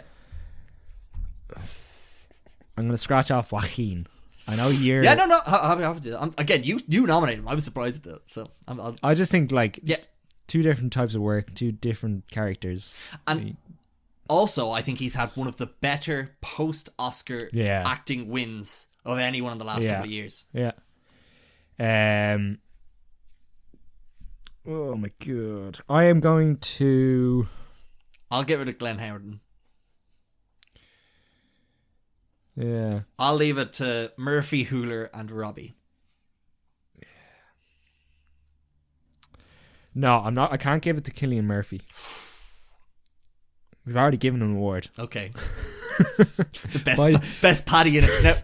Now you'll notice again. I said best Paddy. That's because I am a Paddy. I'm an Irishman. I can say who's the best Irishman. Yeah. This is tough. Fuck, this is tough. Because, like, Margot Robbie plays two completely different characters. I know that's her job. Yeah. Maybe it is Cillian Murphy. Fuck. See, two Irish actors 2 years in a row. Could we possibly be a little bit biased towards two white men, certain nationality? Two Irish white men in a row. I'm happy for Sandra Hüller or Margot Robbie. Now, I don't want to give it to Margot Robbie just from a... Like, she's fine and she's great in Barbie, but she's the producer. She picked herself to do it. That's on you. However, I absolutely loved her in Babylon. So that, as much as my not lukewarm, but like, if she's like a 6 in Barbie, she's like a 8 or a 9 in Babylon. No, I think, you know what? The fact is, we knew what we were getting with... We knew what Margot Robbie and Cillian Murphy could do with both their roles. That's true.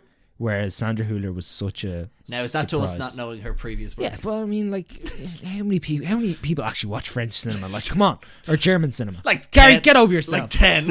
How many movies you watched? 700 by January 7th? God, grow up. That's a great Dylan Moore impression. We give it to Sandra Hüller.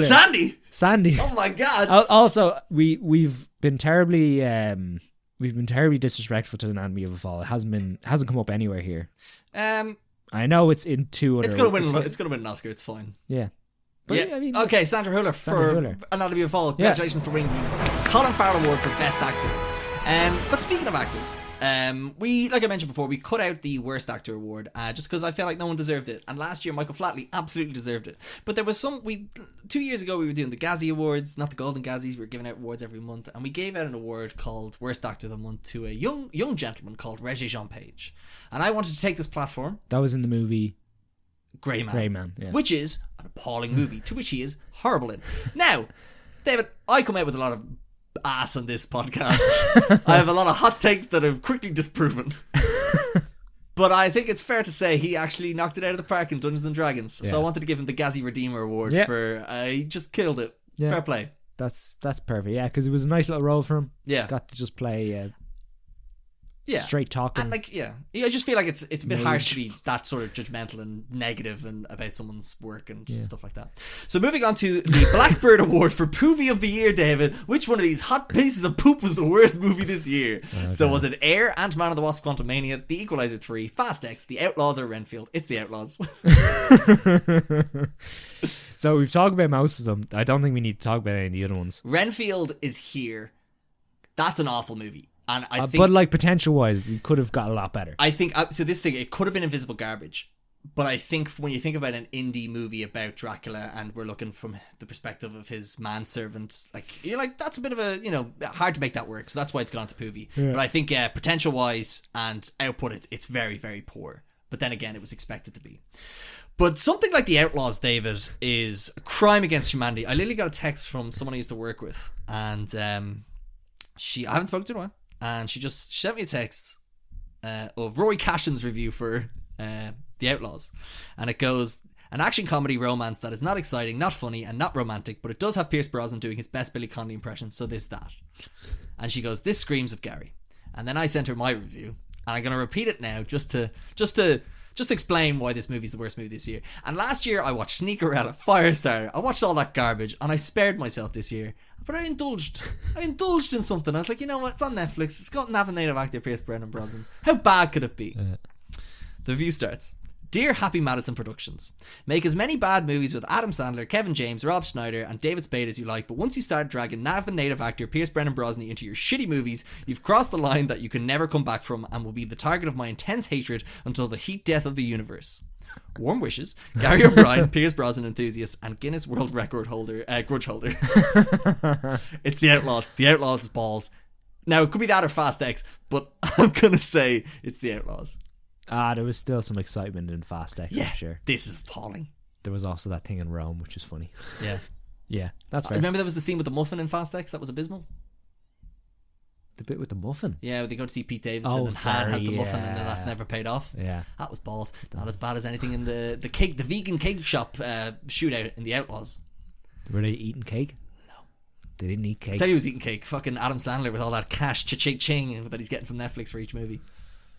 Nonsense. We move on. Let's do it. But before we talk about the best movie this year, we're just going to look forward to this coming year and just see what sort of movies are on the horizon. Mm-hmm. Now, I asked you for your most anticipated movies, and you gave me nothing. So here are my six. I don't know. You know me. I don't watch trailers. I can't really. I'm a minute at a time guy. Okay, good for you. I actually forgot. I re-listened to the podcast last year and we actually didn't put this as an award, so this is not an award. It's not an award. But if it was an award, it would be called the Dune Part 2 Award for most anticipated movie of next year.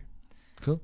So the movies I have here are Argyle, Deadpool 3, Dune 2, Dune Part 2, Joker, Folie à Deux, Kingdom of the Planet of the Apes and Mickey 17.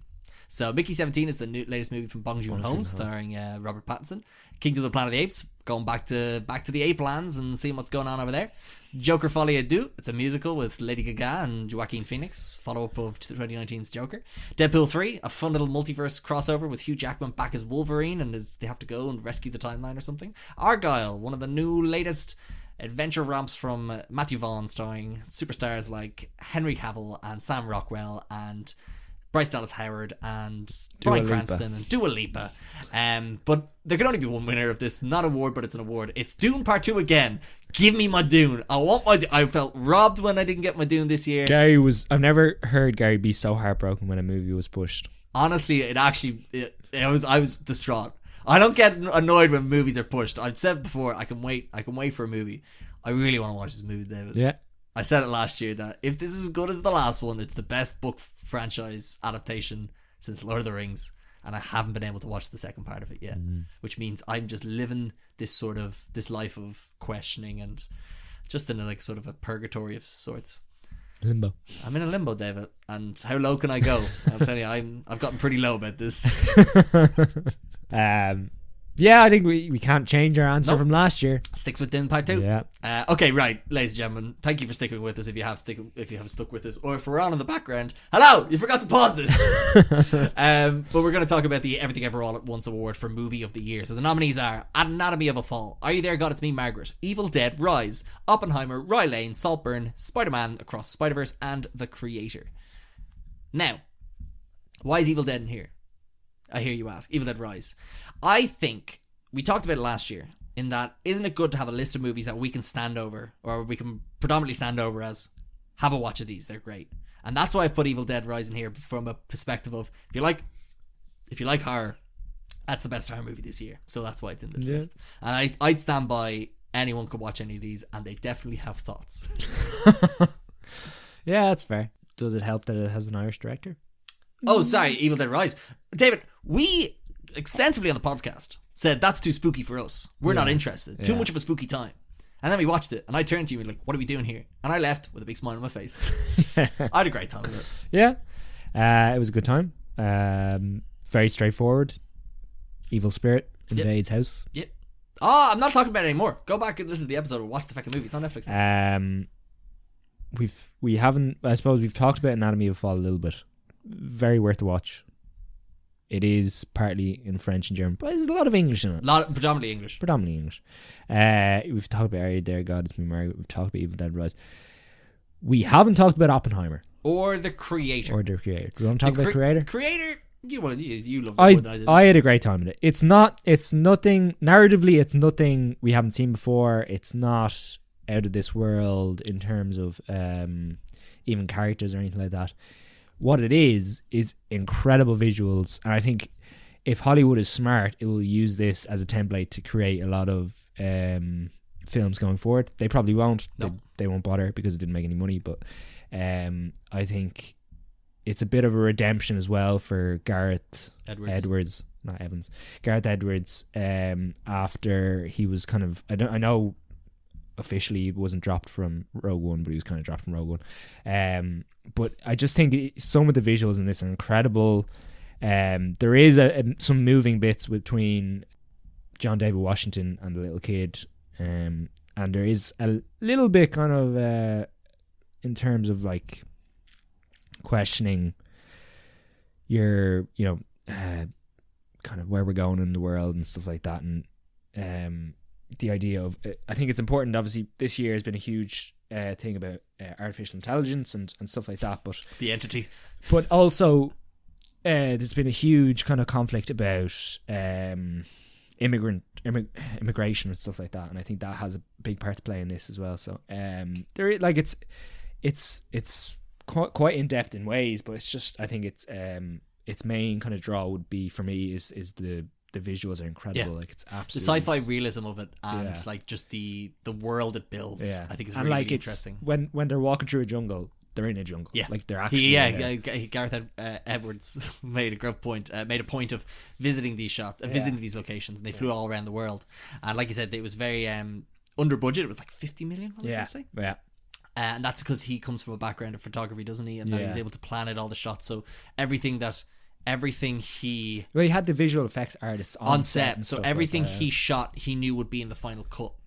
And nothing got, I might be confusing this with another movie, but nothing got animated before the final cut of the movie was made. Have I made that up? No, that sounds like right for some movie I've watched recently anyway. So he's very smart about how he made it. Now, like you said, I don't think Hollywood will back him to make another movie because this made no money. But if I was someone in Hollywood, just imagine it now, my big jacuzzi on the hills. No, I just like, I'd hire him as like a consultant. I'd be like, come be an executive producer on this new movie and tell me how I can trim 100 million off this movie kind of thing. Like exactly. If I was DC, if I was James Gunn, like, come over here and help me make a fucking a Batman, like a, I don't know, like a some sort of cyborg movie. How do you do that? Or even like Marvel being like, I need someone for the next Ironheart movie. Tell me how to make this cheaper. Exactly. I think they'd be foolish not to try and loop him in, or him and his team. I don't know how many people he worked with. I think for me, it's like you say. I think it's just that at times blandness of it, I think, takes away. But the action's great. The last 30 minutes are great as well. Got high stakes tension. It's great to see your man Washington back in a predominant role and kicking ass. And it's a good time. Good time, yeah. Saltburn, I'm just going to finish talking about that. Oh, well, Spider-Verse we've covered before. Saltburn we've never talked about, so I just wanted to talk about that a bit more, which was just, it's a great little uncomfortable watch about both the classes in the UK and how that's sort of, what's the word, sort of exaggerated sometimes when it comes to education and the higher end of education. They're in Oxford, aren't they? And then also that's sort of how the upper class deal with people from middle to lower class and not being able to even comprehend what their lives are like. Rosamund Pike is great for that as well. And then just the sort of the parody nature of how those people interact and live their daily lives. How they actually exist. Like, when they're planning a party, they're like, oh, we couldn't just have 100 people. Make it 200 of people at the party. And it's just a freaky movie. And I love fucked stuff. And the soundtrack is unbelievable. And I'm a big fan of that. Emerald Fennell, I didn't think she could do it 2 in a row with After Promising Young Woman. I really liked Promising Young Woman. I loved this. So I'm delighted for her. She has an Oscar for Promising Young Woman as well. I think it's original screenplay. Sidebar. Do you see Barbie is not going to get nominated for Best Original Screenplay because it's based on existing characters? Wow. So can it be nominated for Adapted? It'll be nominated for Adapted. Oh wow. That's weird, silly, isn't it? Yeah. Anyway. And then Anatomy of a Fall, we talked about that, but Oppenheimer, David, speaking of, Yeah. that would be adapted as well, I feel. Will it? Yeah, because it's based on a book. The book, the American. It is incredible. It is epic in so many ways. And story, acting, is, production. Like, Christopher Nolan, like as a director, I think the directing is fantastic. I think for him to be able to get so many names on board and kind of get them all in one place and working and pushing in the same direction is one thing. But Cillian Murphy just took this movie up on his shoulders and just carried it. And just on Chris Nolan as well. After Tenet, which was a bomb in all sorts. Yeah. In the sense of like it made no money, it was critically panned. There was a big fight between Christopher Nolan and Warner Brothers. So this was not a slam dunk by any means. Exactly. And like you say, the fact that these people signed on. Robert Downey Jr., his first proper role after the Iron Man franchise or the Iron Man character and stuff. Yeah, exactly. And I know, I'm sure in Hollywood, like a lot of people would like to work with Christopher Nolan, but like imagine someone, I'm trying to think of someone was like Rami Malek. You're an Oscar, your best actor Oscar winner. And you're like, but you did. And you're being told Christopher Nolan wants you, but you're gonna get 5-10 minutes of screen time. That's all you're getting. And they all signed on. And like, should look at Matt Damon. Matt Damon was supposed to go on a career hiatus. He told his wife, they went to couple therapy. They were like, I'm not working. Let's work on our marriage for a bit. Unless Chris Nolan calls. And Chris Nolan called and he goes, sorry, love. I'll have to work. I am. So it just shows the draw he has and him moving from Warner Brothers over to Universal. Yes. Yeah. So, and then the other thing is, what made this movie for me is the fact that it's not one movie. It's a movie. It's a 2-hour movie about the building of the atomic bomb, and it's a 1-hour movie about the aftermath of it. Yeah. And the aftermath of how it affected America as a country, I think, and then, or the fallout, to America as a country, but also to Oppenheimer himself and how he was kind of, I don't want to say, villainized. I was going to say he was blamed. And how he almost created this new world. Yeah. And how Nolan as a director was able to balance that, and I think his use of black and white and the cinematography in this is incredible. Like it really is like, and the big thing for me I found, and this has kind of come later in watching movies, is that I can see now how perspective is a huge thing, because when you watch a movie, directors or writers, they can manipulate you and make you think, oh, this character is really vulnerable, is really, you should really empathize with them. And then what Nolan does brilliantly is just switch your perspective throughout the movie and just see, for the whole time you're just like looking at Oppenheimer, you're kind of rooting for him, whatever, but then he switches it and sees how someone can look at him and go, he's my enemy, I'm trying to be better than him and stuff like that, and switches it to, and it's always been referenced as the Amadeus kind of thing of Mozart versus Salieri. So I just think, and it personally would be my vote for the best, for the award for movie of the year, but the best, the movie of the year.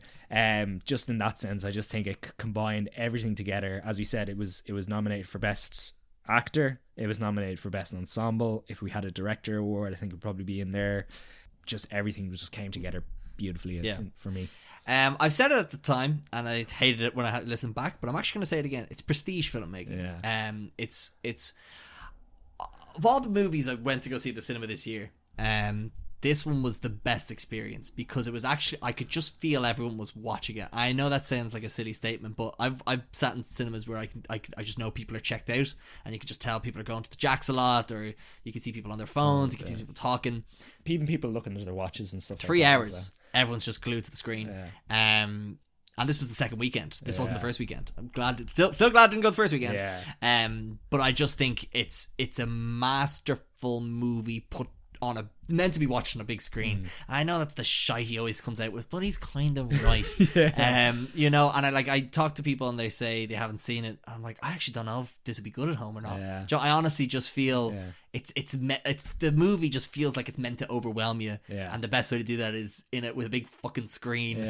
I don't know. So I think for me, that's one of the best made movies this year, constructed.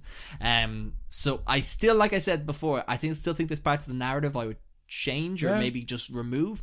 Florence Pugh character, that whole stuff, I just feel like it was probably an important element of his life, but I'm just like, I think it adds a bit of empathy to the character. adds a bit of empathy to the character, but I'm just saying, like, just felt like it took a long time. Anyway, again, small, but it's up there for me, but I just think it's not without its flaws, is what I'm getting absolutely, at. And I think for Cillian Murphy to finally have a crack at a leading man role and to be in something like this is unbelievable. Yeah. For the Irish as well. So also for me, David, can you believe it? The two white guys in their mid to late 20s are going to say the Chris Nolan movie. Isn't it brilliant? It's so brilliant, David. We're going to say it's our movie of the year. Yeah, incredible. Isn't it brilliant? It's brilliant. What are you doing? What do you mean? Oh, David, you don't know your Auntie Donna references. Clearly. Why? What? Oh, okay. So there's this scene. There's a Auntie Donna's Big Ol' House of Fun on Netflix. Yeah. There's a character Mark plays, which is just a guy who loves the Dark Knight. He goes, "Isn't it brilliant?" Okay. I thought it was a good reference. Okay. John will get it. Okay. Lily might get it. Cool. That's enough for me. Good for you. Everyone should go watch Auntie Donna's Big Ol' House of Fun. I think everyone should watch Oppenheimer. That too, back to back. It's also back in the cinemas, I think. I saw that, yeah. And that's a movie where I'd be like, get out and watch that. Yeah. Also, as scientists, as people who have studied science, I think we were able to appreciate it as well.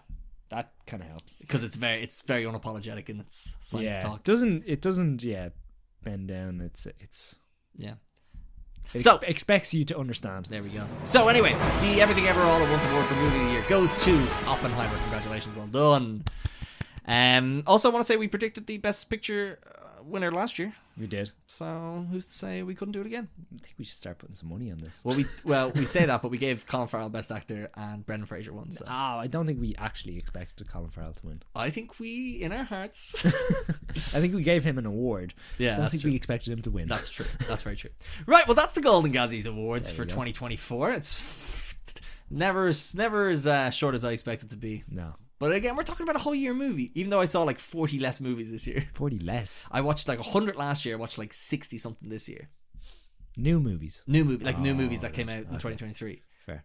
Which is good, because when I watched all the ones last year, considering this episode's probably the same length as last year. I'm just going to check that. I want to see. 74. 74? Yeah. A lot of muck in there. Yeah, there you go. But David, thank you for coming back and doing this. You're welcome. I love the last 3 episodes have been like, Jesus, we're back again. What are we doing back here? We're back again. And who better than someone who I see on a regular enough basis? So logistically, it's quite easy to get you here. So, but then again, who's seen as many movies as you? Not many people I know, anyway. No. No, thanks again for having me. I like talking about some of these. Hopefully people, if you haven't heard about some of these movies or they haven't seen some of these movies, they'll get out and watch them, or they'll watch them on streaming services if they are available, and let us know their thoughts. Yeah. As I said, let us know if we've made any egregious errors in your opinion, of course. But I want to know what their movie of the year is, and then we can say, no, you're wrong. I'm sorry. I think you find we didn't say it was the best movie of the year. We said it's our movie of the year. Exactly.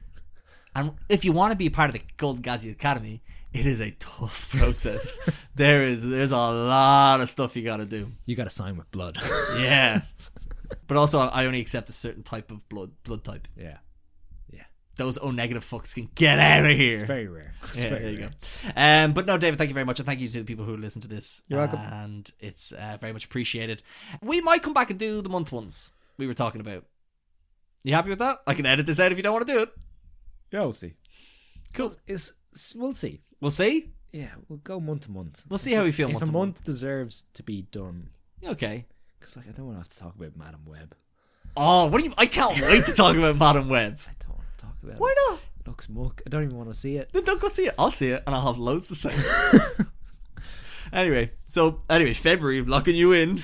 Maybe January, we'll see how it feels. But we might be back to do that. Who knows? Yeah. So I'm not saying this is the... And I'm fed up of saying goodbye a lot. I kind of want to say we'll be back again to do something. I don't have to be... It doesn't have to be... All you have to do is say good luck. Good luck. But also, if the...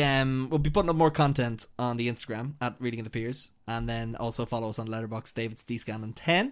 I'm Gary O'Brien, spelled in a weird funny way, but if you want to just go into the episode description, you'll find a link to that easier. The only way you're going to know if we come back again is if you subscribe on Apple Podcasts, Spotify, and wherever else get your podcasts, or on YouTube. They go up there. And if you can turn them all on at the same time, it helps us. Oh yeah, just put them all on for views and in listens. terms of revenue for this podcast, I don't make any. But it's the ego, David. It's all about the ego. Do you know what I mean? That's some yum yum yum yum yum. That feeds me. Yeah. I don't need to worry about like money to buy for food. Yeah. Once my ego's filled and I just rub my belly and go, I'm the best guy. I'm the best guy. And on that note, thank you very much for listening. We hope you enjoyed. Goodbye.